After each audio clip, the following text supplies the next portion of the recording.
తిరుమల తిరుపతి దేవస్థానం మాజీ ఈవో ధర్మారెడ్డి కల్తీ నెయ్యి కేసులో సిట్ అధికారుల విచారణలో భాగంగా అప్రూవర్గా మారినట్లుగా, అసలు కల్తీ నెయ్యి కేసులో ఏం జరిగిందనేది ఆయన వాస్తవాలను బయటపెట్టినట్టుగా కొన్ని వార్తలు వస్తున్న నేపథ్యంలో సిట్ అధికారుల విచారణలో ధర్మారెడ్డి అప్రూవర్గా మారారా లేదా, అప్రూవర్గా మారితే తానేం చెప్పారనేది మనం పూర్తి స్థాయిలో విశ్లేషణ చేసుకుందాం. ప్రస్తుతం మనతో పాటున్నారు ప్రముఖ రాజకీయ విశ్లేషకులు అంకమరావు గారు. వారితో మాట్లాడదాం.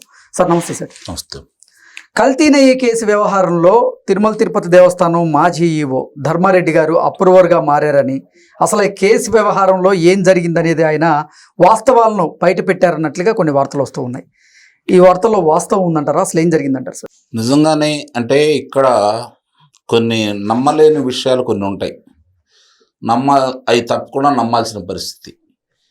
కారణం ఏంటంటే తిరుమల వెంకన్న స్వామికి సంబంధించి ఆపద ముక్కుల వాడు అనాథ రక్షకుడుగా పిలువబడే ఒడ్డికాసుల వాడికి సంబంధించినటువంటి విషయాలు ఒక్కొక్కటి వెలుగు చూస్తున్న విషయాలు ఇస్తుపోయేలా ఉన్నాయి. ఇందుట్లో నాకు తెలిసినంత వరకు అధికారుల పర్యవేక్షణ లేకపోతే విచారణ సంస్థల యొక్క గొప్పతనమా కాదని నేను అనను, కానీ వీటన్నిటికి కూడా ఒక అతీతమైన శక్తి ఆ ఏడుకొండల వాడే నడిపించుకుంటున్నాడని అయితే నాకు అనిపిస్తూ ఉంది.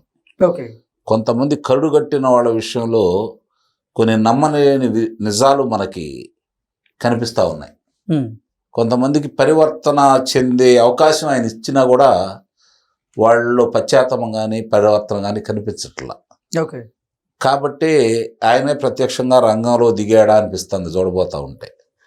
ఎందుకంటే ఇన్ని విషయాలు మనకు తెలిసి బోలేబాబా డైరీ ముఖ్యంగా తీసుకుంటా ఉంటే అందుట్లో 2 డ్రైవర్లుగా పనిచేసే వాళ్ళు దానికి డైరెక్టర్లు అయ్యారు.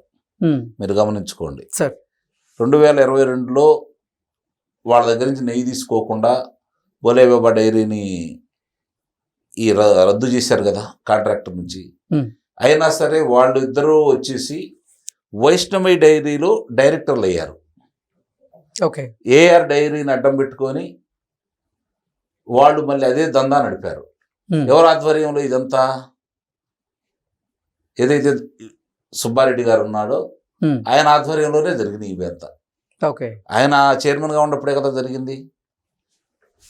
అంటే ఆ రోజు వాళ్ళది ఎందుకు రద్దు చేశారు? నాణ్యమైన నెయ్యి కాదని, నాణ్యమైన సరుకులు అందట్లేదని స్వయంగా 2022 సంవత్సరంలో ఆయన ఆ గోడౌన్ సందర్శించి దినుసులన్నీ పరీక్ష చేసి నెయ్యిని పరీక్ష చేసి ఉదంతాలు మొత్తం ఫేస్బుక్లో ఎవరైతే అప్పన్న నేతలు ఉన్నాడో వాళ్ళ పిఏ ద్వారా ఫేస్బుక్లో వచ్చింది. ఒక కథనం రాశారు వాళ్ళు ఆ ఫోటోలతో సహా. మరి 2022లోనే ఇవన్నీ గుర్తించి అతను రద్దు చేసినటువంటి సుబ్బారెడ్డి ఎవరిని నిందితులుగా చేర్చాడు, ఏ విజిలెన్స్ వాళ్ళు విచారించారు, ఎవరికి శిక్షలు వేయించాడు, ఎందుకని శిక్షలు వేయించలేదు అంటే మీ హయాంలో పరకామణిలో దొంగతనం చేసిన రవికుమార్ అనే అతను అన్ని 100 కోట్ల రూపాయలు ఆయన సంపాదించిన బయట లోక్ అదాలత్లో మీరు రాజీ పెడతారు. బోర్డుకు సంబంధం లేదు, ప్రభుత్వానికి సంబంధం లేదు, మీరు ఒక్కళ్ళే నిర్ణయం తీసుకుంటారు. చెల్లుబాటు అవుతుంది అది?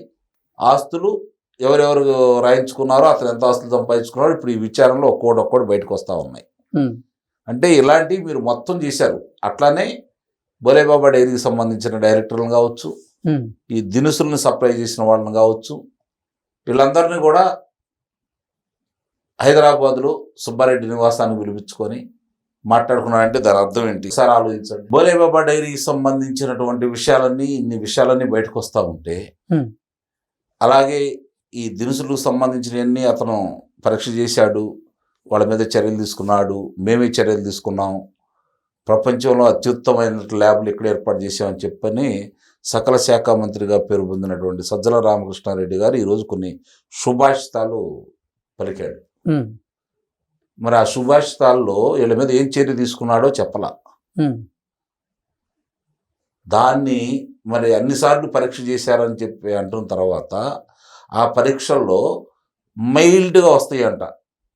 ఏది ఆవులు మామూలుగా రసాయనిక ఎరువులు వాడిన తర్వాత ఉమ్, ఈ గడ్డి తింటే ఆ విధమైనటువంటి మామూలుగా మాంసకృతిలో ఉన్నటువంటి ఆనవాళ్ళు మైల్డ్గా వస్తూ ఉంటాయంట. ఓకే.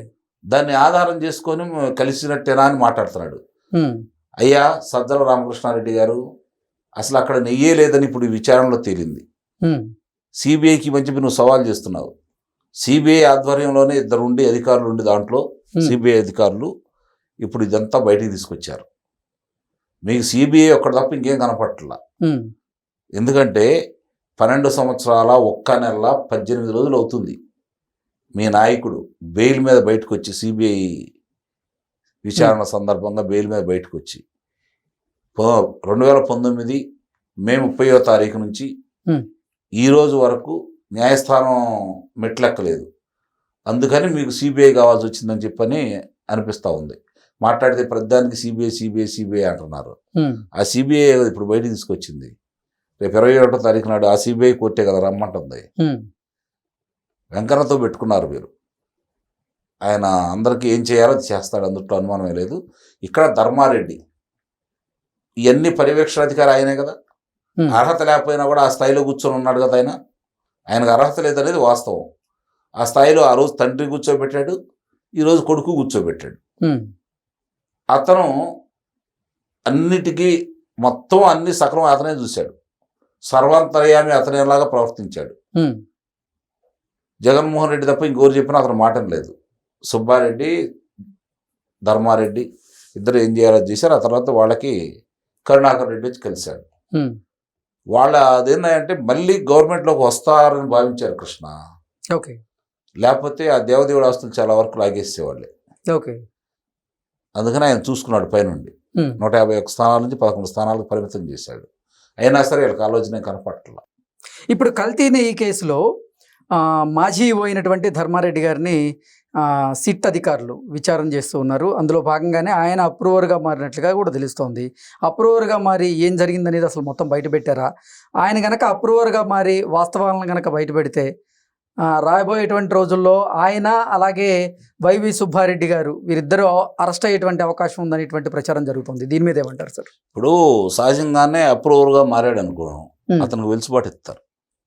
ఓకే. ఎందుకంటే అతను వాస్తవాలు చెబుతాడు కాబట్టి శిక్ష నుంచి తగ్గిద్ది.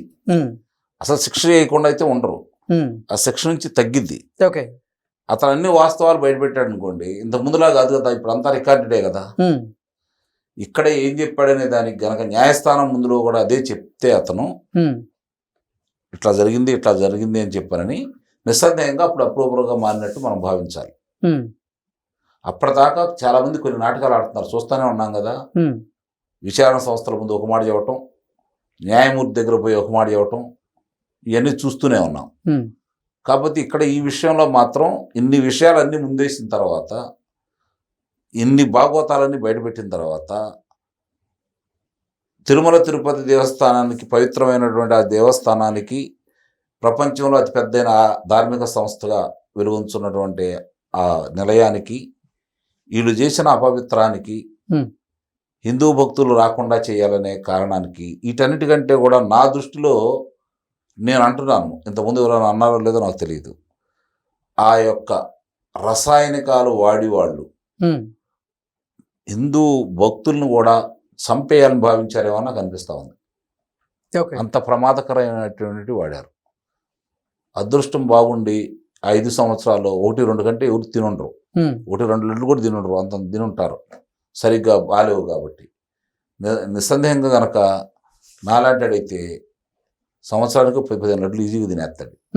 దానివల్ల ప్రజల్లో ఒక రకమైన సహజంగానే జరిగి ఉండొచ్చేమో, అది కూడా నేను కాదని అంటలా. సహజంగా ఏదన్నా ఇబ్బందికరాలు అయితే ఏమనుకుంటారు, లడ్డు తిన్నందువల్ల వచ్చింది అనుకోరుగా. అవును. కాబట్టి దాని ఉదంతాలు బయటికి రాలేదేమో నాకు అనిపిస్తూ ఉంది. అంటే అంత కుట్రలో వీళ్ళు పాల్పంచుకున్నారు. తెలియకుండా జరిగితే అది వేరే విషయం, తెలిసే జరిగింది, అందుట్లో మాత్రం వాస్తవం. ఈ విషయాలన్నీ కూడా ఆ వెంకన్న స్వామి వీళ్ళ ద్వారా బయట పెట్టిస్తాడని అయితే నేను భావిస్తున్నాను. Okay sir, thank you so much.